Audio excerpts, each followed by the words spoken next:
trauma and sexual assault. She is an advocate.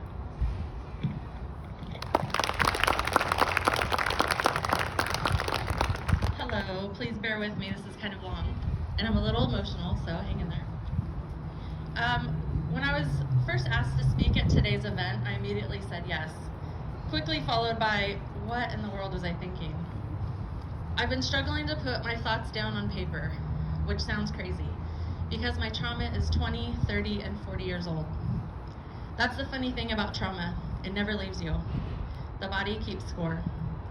No matter how much therapy, self-love, and self-care you do, the trauma is always there.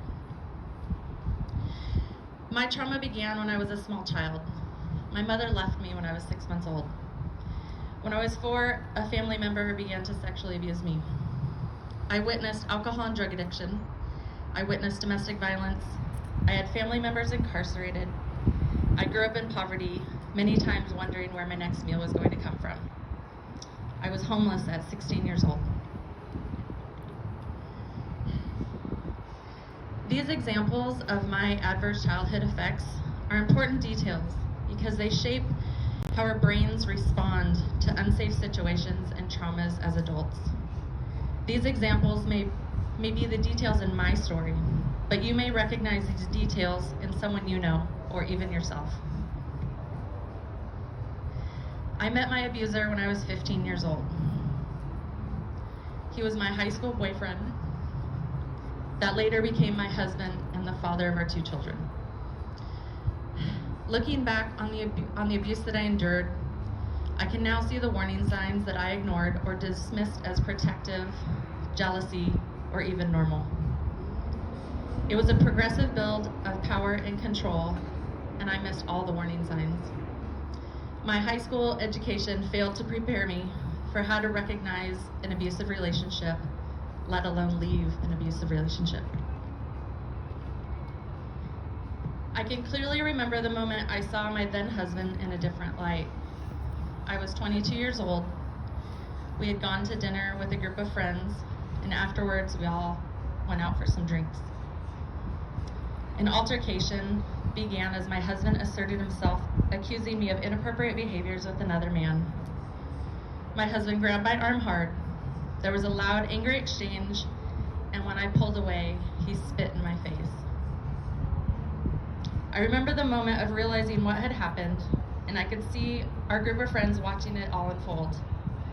Instead of them coming to me to aid me, they all turned their backs on me one at a time. In that moment, I felt scared and completely alone. The next day, I packed my children and we fled. I sought help from my father, and instead of providing me with safety, he offered cliche responses such as, well, you were both drinking. Your family has a history with alcohol addiction. The grass isn't greener on the other side. All I heard was you. With nowhere else to go, I ended up returning to my home for the next 6 years. During those years, the violence escalated to pinching, slapping, gaslighting, controlling money, isolation, sexual abuse, belittling, withholding affection, black eyes, broken bones, even suicide attempts. I felt crazy. No one understood or saw what was happening.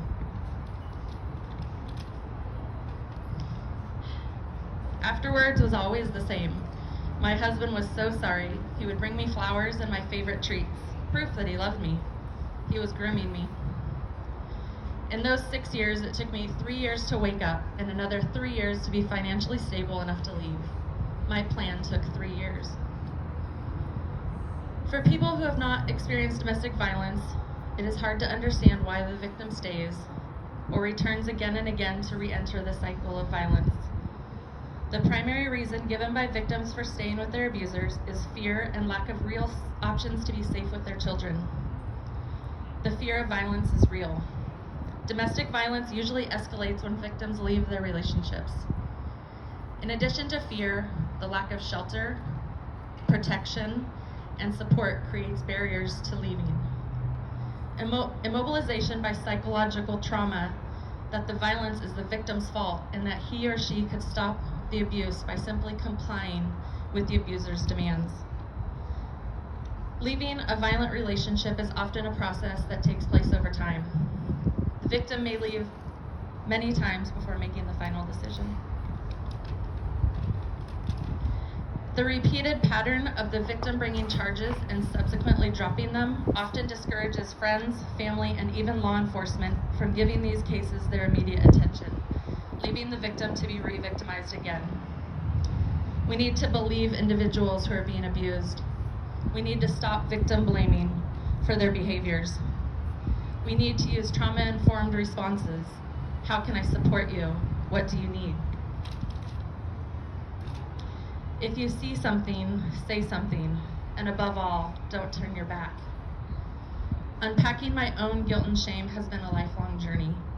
Today, sharing my story outwardly will go a long way in healing myself and maybe connecting with a stranger that sees themselves in my story.